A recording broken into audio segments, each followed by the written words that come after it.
Ibu-ibu senyumnya bikin Muksin makin betah. Subhanallah memang apa namanya apa gejolak orang berzikir itu makin hari makin banyak Pak Quraisy. Ya, walaupun Alhamdulillah. yang banyak mungkin yang terlihat fenomena kita itu makin banyak, tapi lebih banyak yang dalam bentuk lisannya. Lisan ya. Nah, itu dia yang lisan kemudian menyoalkan jumlah gitu ya, ada juga, tapi yang paling esensi daripada zikir itu kan apa kualitasnya. Kualitasnya, Ya, betul. seperti apa gitu kualitas zikir itu? Kualitasnya itu atau zikir yang baik itu adalah yang pengucapnya kalau itu dia ucapkan atau pemikirnya kalau itu dia pikirkan adalah merasakan kehadiran Allah, merasakan kebersamaannya. Kebersamaan Allah itu ada dua macam. Kebersamaan dengan pengetahuannya. Yang kedua, kebersamaan dengan pertolongannya. Nah, kita lihat sekarang. Pengetahuan dan pertolongan. Pengetahuan. Allah tahu siapapun, dimanapun, kapanpun. Bisakah seorang berzikir merasakan bahwa Allah sedang mengetahui dia? Nah, tapi ada yang kedua, pertolongannya. Pertolongan. Allah memberi pertolongan kepada orang-orang yang dicintainya. Intan surullah yang surkum. Kalau kamu mau menolong agama Allah, Allah menolong kamu. Sebenarnya dalam hidup seorang muslim ini, pertolongan dan bantuan Allah itu terlalu banyak buat dia. Nah, dia rasakan lagi itu. Alhamdulillah, saya masih diberi kesempatan untuk menghirup udara. Ini pertolongan Allah. Jadi bukan cuma tahu dia ada, semua dia rasakan nikmat yang ada di sekelilingnya. Itulah zikir yang berkualitas. Nah, karena itu sekali lagi dia bukan hanya ucapan.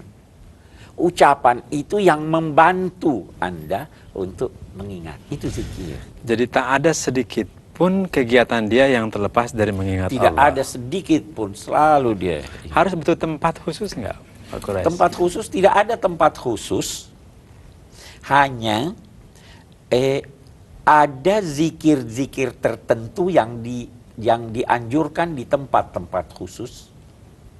Ada tempat-tempat tertentu yang tidak dianjurkan untuk mengucapkan dengan lidah, tetapi pikiran tetap harus ke sana. Ya. Kalau masuk kamar mandi, ya kan tidak. Tapi jangan Anda berkata bahwa saya lupa Tuhan saja di kamar mandi. Tidak. Anda masih harus ingat. Bisa repot itu, bisa repot. Jadi ada. Ya. Semuanya.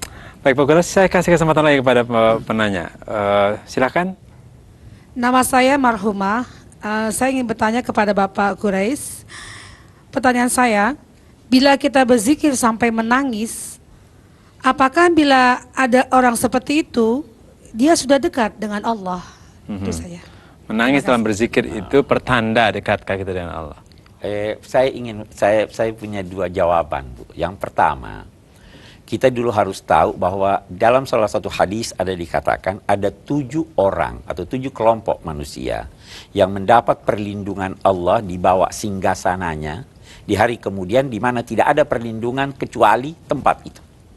Salah satu di antara mereka adalah seorang yang menangis walau dia sendirian ketika dia mengingat Allah. Jadi itu menangis. Itu satu. Tapi dia menangis karena takut kepada Allah. Tapi sebenarnya zikir itu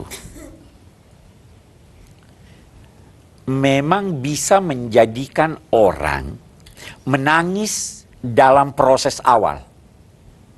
Tapi proses akhirnya dia sudah tidak menangis, dia sudah tenang. Taksyairu minhu juludul ladzina amanu, tsumma talinu juluduhum. Jadi pertamanya dia takut. Ya Allah, saya punya dosa, saya punya ini, saya punya ini. Tapi setelah dia banyak berzikir, semakin mengingat Allah, dia terus ingat rahmatnya. sehingga dia menjadi tenang.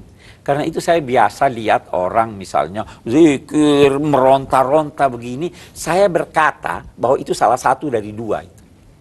Yang pertama dosanya terlalu banyak, ya kan? Atau dia pura-pura. Jadi kalau ibu tadi bertanya, orang yang menangis itu sudah tanda dekat kepada Allah, belum tentu. Belum tentu. Karena zikir itu tatmainnul qulub, tenang hati. Kenapa lagi mau menangis? Anda sudah bergembira dengan Allah.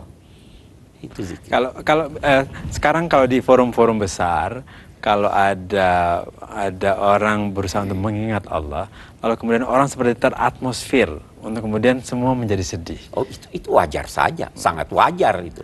Kita itu kan satu orang berteriak di hadapan orang banyak bisa mengundang orang berdemonstrasi bersama-sama. Ya, Itu apa namanya? Begitu juga. Ini saya lihat sedih, menangis, ini menangis, saya larut juga dalam kesedihan.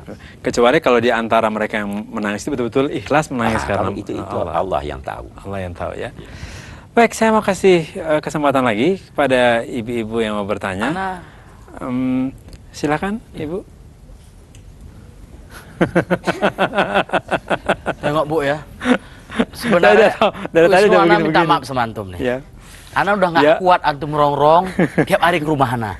Ya Supaya Allah. Ana jawab pertanyaan antum nih. Ana nggak bisa. Jadi terus teranglah Ana buka aja lah Pak Quraisy. Jadi Wisnu ini Pak belum berumah tangga. Sampai saat ini dia belum berumah tangga. Fitnah. Sampai dia bilang, Mohsen, Ana nih ibu Ana tiap malam doakan Ana. Terus, tapi tidak juga makbul Ana belum kawin. Ini macam mana doanya ini? Doa seorang tua ini. Ana nggak bisa jawab, Wisnu, Ana bilang. Ana tanyakan bagaimana menurut Pak Quraisy, Pak Quraisy? Tapi Pak Quraisy belum jawab. Yang belum kawin itu dia. Yang saya tahu dia yang belum kawin. Saya sudah kawin. Dia jadi rupanya ini dia yang selalu berdoa belum bertemu jodoh. Tapi baiklah kita itu kekeliruannya adalah dia tidak sabar menunggu terkabulnya doanya. Tuhan memilihkan waktu yang paling tepat. Boleh jadi ente Mohsen, Allah lagi siapkan buat enta satu gadis yang Masya belum Allah. ada di sini, yang itu bakal baik sekali. Masya Jadi ditunda Allah. dulu. Kita harus bersangka baik Alhamdulillah. pada Tuhan, ya kan? Nah, jadi jangan salah satu kesalahan kita dalam konteks doa adalah bahwa kita seringkali cepat-cepat Tidak sabar, ingin tidak sabar. Padahal Allah menyiapkan buat kita yang lebih baik lagi. Insya Allah segera Allah. dapat jodoh.